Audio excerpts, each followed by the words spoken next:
Our next guest has hosted a terrific power showcase. In fact, it's called the Power Showcase. Going on, what, 15? This is year 16. Yeah, of the this Power is an Showcase. annual visit for us. What's this, year 5 for us? At least. We're pleased to have Brian Domenico on with us once again, talking about the Power Showcase. Brian, good morning. Harold, Matt, as always, it's really nice to see you, and I appreciate you having me on. Well, we appreciate you coming on with us to kind of introduce our viewership to some of the kids that you've discovered and showcased in your Power Showcase.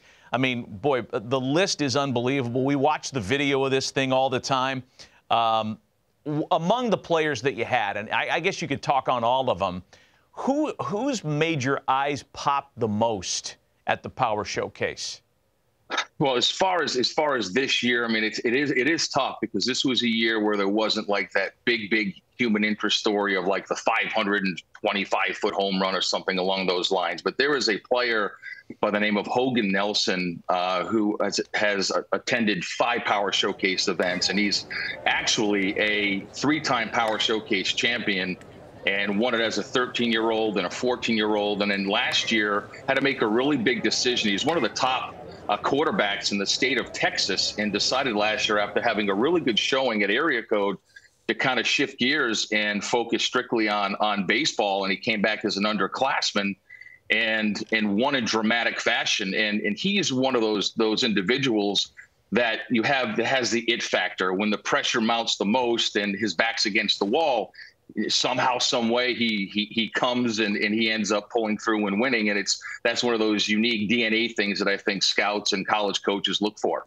Hey, Brian, I think we're in a unique time, too, where guys have perfected the home run.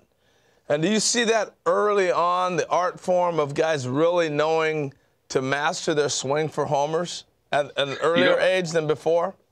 Yeah, I mean, I'm glad you brought that up. The old adage back in the day would be that home run derbies would ruin a player's swing. And I'd be like, that's not really true, because there's so many different swings that are applied in an at-bat, whether it's an 0-2 count, or you have to hit and run, or move a guy over, or have to purposely hit a fly ball to the outfield for a guy who got a tag from whatever base. So I think that when you also put in the very beginning, when they're 12 years old and at Cooperstown, Cooperstown has those 200-foot fences, so the kids are enjoying that. Then they go to the Hall of Fame, and the nostalgia of looking at Babe Ruth's bat and a lot of the old uniforms. Now, they're too young to really appreciate all that, but it kind of starts there. And then they come to the Power Showcase, and knowing that they're coming to the Power Showcase and ending up at the other end of the rainbow in a major league stadium to kind of be a big leaguer and whet their palate for greatness and have that prosperous energy wash over them. Now it trickles back to, okay, how are we going to prepare for this? And with how all the great metrics today with blast motion and hit tracks and all how and Rapsodo and how their videos can be broken down, and how all of the hitting coaches are vast in so many different philosophies that they break down the kids' swings, and they really start to learn how to do that. Now, you can attest to this, Harold, that when you hit a ball and you square one up, it's smooth. It's one of the most beautiful moments in all of baseball, and obviously you have to elevate to celebrate. Elevate to celebrate. I love it. That's a good Gary line. Templeton couldn't have said it better himself. That's a good line. Hey, so how do I get invited if I'm a kid, and how's that process work to get there? If Matt wants to be a 13-year-old again, how's he get into this deal? Yeah, and that's a great question. And there's a lot of different ways that you can get in. Some parents will reach out to me. Obviously, I need to take a look at some video. Then I want to take a look and see what travelable organization they play for, the level of competition.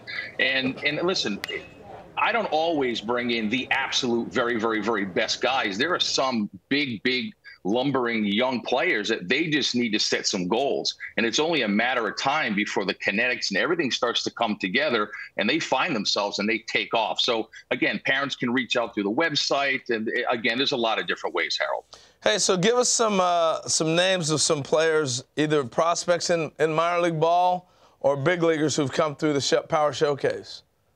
Well, I think the most noticeable one was Bryce Harper, obviously. And then you had, Tristan Costas, who's now the starting first baseman for the Boston Red Sox. And when he did the Power Showcase, he hit 5 500-foot home runs, which was really incredible. And then it was Blaze Jordan that you and I had talked about many times. And then he won the junior Major League Home Run Derby. There was a young man by the name of David Denson that hit a 515-foot home run off the Jumbotron. That was back in 2012. Daniel Vogelback. I mean, there's countless guys in the big leagues. Tell us about this DiMaggio Lonero. Oh, DiMaggio Lonero, leaving nothing to the imagination.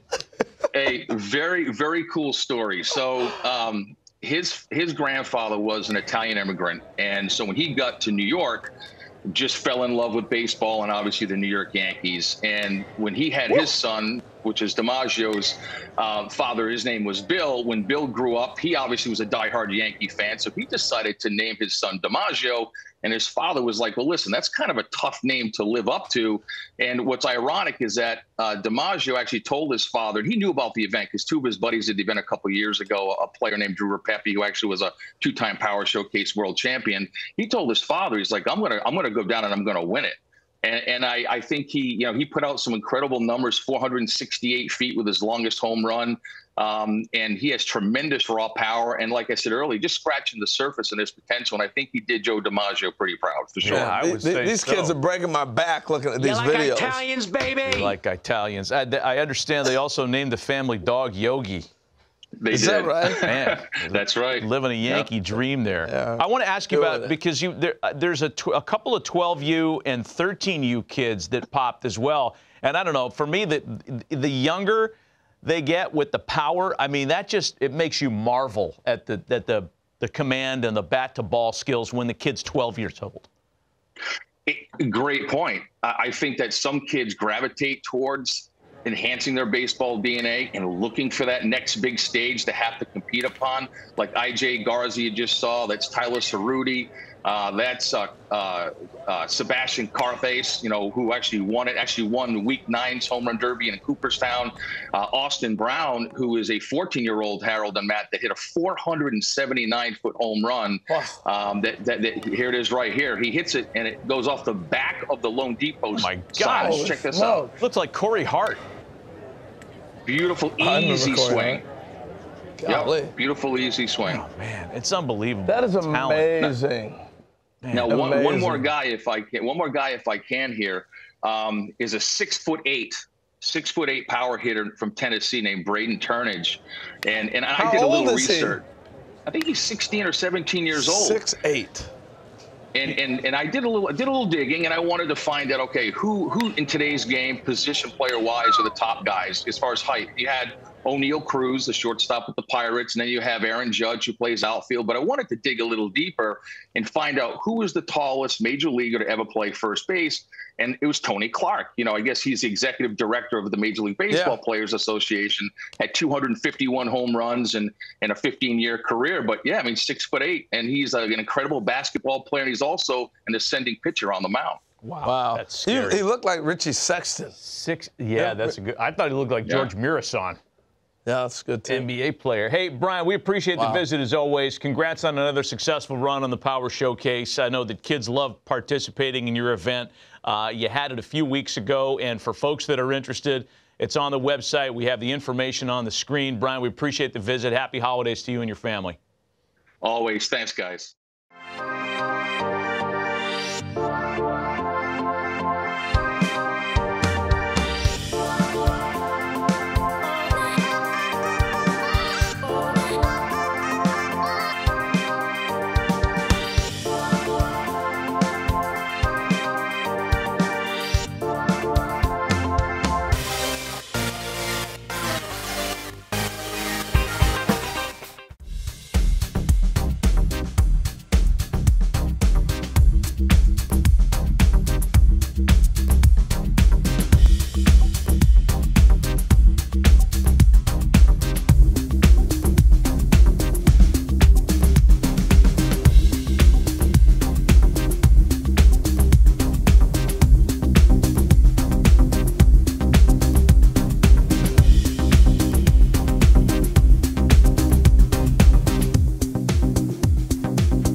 Nick Presto, scout Kansas City Royals. It's a great opportunity. Appreciate you guys being here, hitting on a big league field. We're going to run you through a scout day. You know, as scouts, we're looking for a bunch of things to see if you're going to be a professional player. I mean, obviously, we're looking for hitting. We're looking for power. We're looking for running, arm strength, and fielding. Those are the 5 tools that we're looking for. All this stuff's important if you want to play this game.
Say, does that star-spangled banner yet wave o'er the land of the free and the home of the brave?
Runner on first base in the top of the first inning. American League trying to, oh, there goes the runner. Swing and a miss, throw down by the catcher. Not in time, skips, but good backup by the second baseman. Left on left, runner on second base is Rojo. Stole second base after he walked. That's in the dirt, skips away from the catcher. And the advance by Rojo, creeping, and scampers back to third base. All right, we're back here live at loanDepot Park, host of the Miami Marlins. Ball is stroked out to right field. Right fielder settles under it. Tristan Woods, first pitch swinging, pops up to the right fielder from Texas.